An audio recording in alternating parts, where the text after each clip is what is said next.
In this video, we will figure out why we get this husky rough voice when we are sick. I actually have it right now. And so this felt like a perfect time to explain this in my deep and a natural voice. Your voice is made by two small folds of tissue in your throat. They are called vocal cords. And when you speak, air from your lungs passes through them. They vibrate. And that vibration creates sound. Normally, they open up and close very smoothly, hundreds of times per second. And that produces clean air sound. But when we get sick, something changes. Your immune system detects the virus and it sends blood rushing to the infected area. That causes inflammation. The tissue swells up and those vocal cords, they swell too. When they swell, they become thicker and heavier. And heavier vocal cords vibrates more slowly, lower frequency. That's why my voice sounds like that right now. But there is another thing happening at the same time. Your body starts producing a lot of mucus. And I can confirm that's totally true.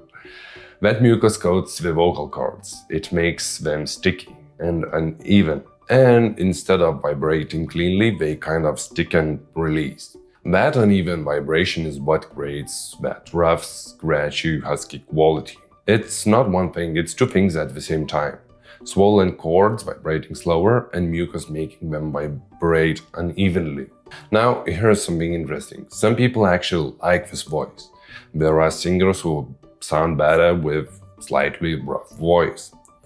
Personally, I don't like that. It's a challenge to record this video. My voice just stops sometimes in the middle of a sentence. But as immune system beats the virus, inflammation reduces, the swelling goes down, the mucus clears, your vocal cords return to the normal size and texture, and your voice goes back to the normal. Usually within a few days, sometimes a week. I hope that will go away in a few days. So is there anything you can actually do to speed this up? Because I was planning to record another video today, so I made my research.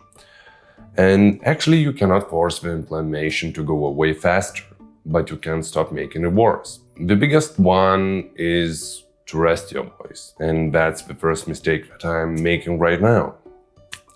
Every time you speak, your vocal cords are vibrating, and when they are swollen and coated in mucus, every vibration is more stressful than usual. And that's totally true. Recording this video takes a lot of effort. But whispering is actually even worse than speaking normally. It forces the cords together in a very unnatural way. So what you can do, you can drink warm liquids, not because heat heals anything directly, but warm water and tea helps thin the mucus coating the cords. Thinner mucus means slightly smoother vibration. So stay hydrated in general. Dry vocal cords vibrate worse than moist ones. Water is not glamorous advice, but it generally helps in a lot of situations when you sick. Avoid shouting, avoid cleaning your throat. And I really want to clean my throat, but I'm trying to hold on. Because throat cleaning feels satisfying, but it is basically slamming your vocal cords together repeatedly.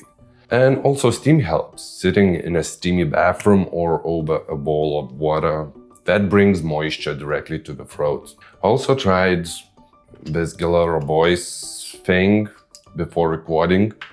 That's why I can at least speak through this video.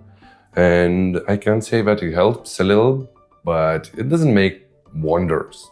So if you are watching this, I assume that in most cases you have the same problem as I do now. Get better. And I hope that both my tips will help you and save your voice. Making this video wasn't the most fun thing in this situation.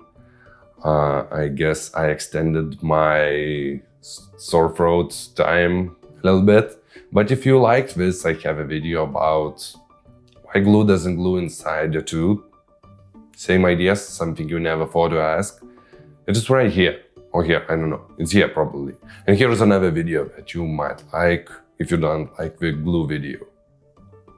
Yeah, I'm not going to speak anymore today. Thanks for watching.